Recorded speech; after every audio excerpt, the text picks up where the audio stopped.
We looked into the case of the Maple Street Bridge and the tragedies that could have been prevented if the upkeep to this bridge was prioritized. Yet, due to negligence, it ultimately collapsed with civilian casualties. While the Brookville city manager claims it was a state government issue, their exact words being, "The Michigan Department of Transportation and the governor are responsible for setting repair priorities and funding those projects. That bridge was entirely under their jurisdiction." The Michigan Department of Transportation claims that the Brookville city manager missed the deadline to submit its application for the funding, and the documents, if eventually submitted, were incomplete. Given the problems with the town's application, other bridges were prioritized where the state had more of an ownership stake and the application was complete. The problem arises on how we can prevent future cases like this one from happening again, regardless of who was or was not at fault. How can we structure our laws to better suit our citizens? Where do we put our funds? How can we keep up with our roads while we are transitioning to electric vehicles?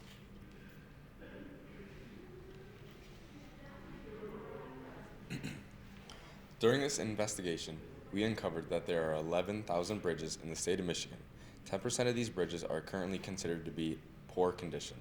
The Maple Street Bridge was a non-trunk line bridge, meaning that this was mostly up to the local government to get support from the Michigan Department of Transportation. However, it was very difficult for small local government to successfully receive this funding. This bridge was flagged in 2020, but was never reported to the Michigan Department of Transportation nor to Brookville residents. While everyone in this situation was understaffed and overworked, it seems as if there is a lack of communication from the local government for support from other branches. The Michigan Department of Transportation focuses on trunk line bridges because they are used more and sometimes even interstate roads. This department also struggles to compensate for the amount of inspectors they have, which is currently less than 100.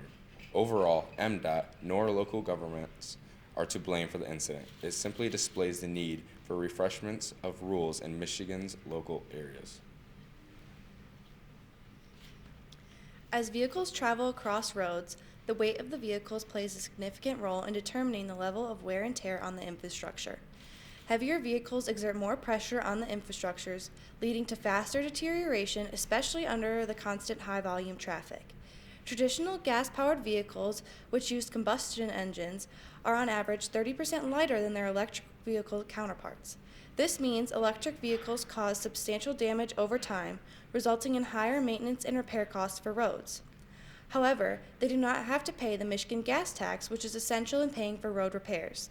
With electric vehicles consuming no gasoline, fewer road funds are being generated from traditional gas taxes, leading to a funding gap for road maintenance and development. In response, there has been a shift towards exploring alternative ways to fund road upkeep, such as vehicle mile travel tax, which would charge drivers based on the number of miles they drive rather than the amount of gas they use. As electric vehicles become more mainstream, it will be essential to evolve our methods for collecting the road infrastructure funding that is necessary to maintain and improve roads.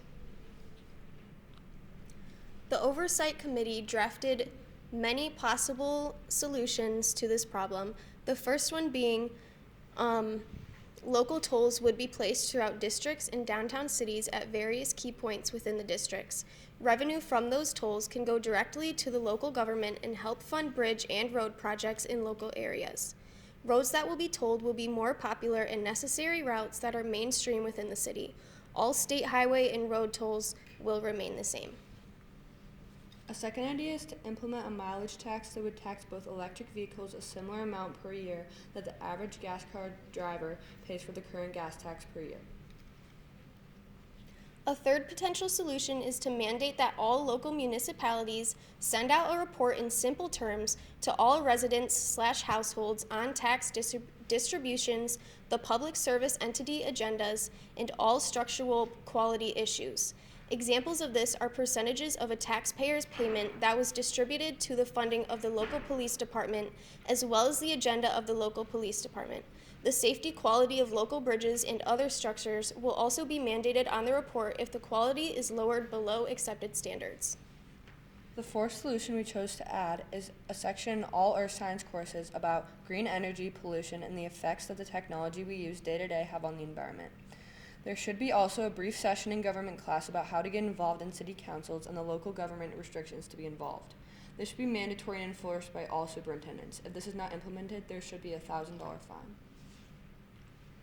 The fifth solution would highlight jobs such as educators and inspectors at school career fairs. We see a huge problem concerning the lack of civilian engagement in these careers, leading to misinformation concerning environmental and governmental function. As legislators, we believe that advocacy towards these jobs are necessary for the state. The sixth and final solution is to provide technical assistance for small local governments who are understaffed and being overworked. This would fix the problem of small towns not getting enough staff to handle all the paperwork and projects at once. It is unfair for these people to have to prioritize some important issues over others simply due to a lack of time and ability. This legislator believes this is an important solution because a small town's inability to finish paperwork shouldn't cost people their lives.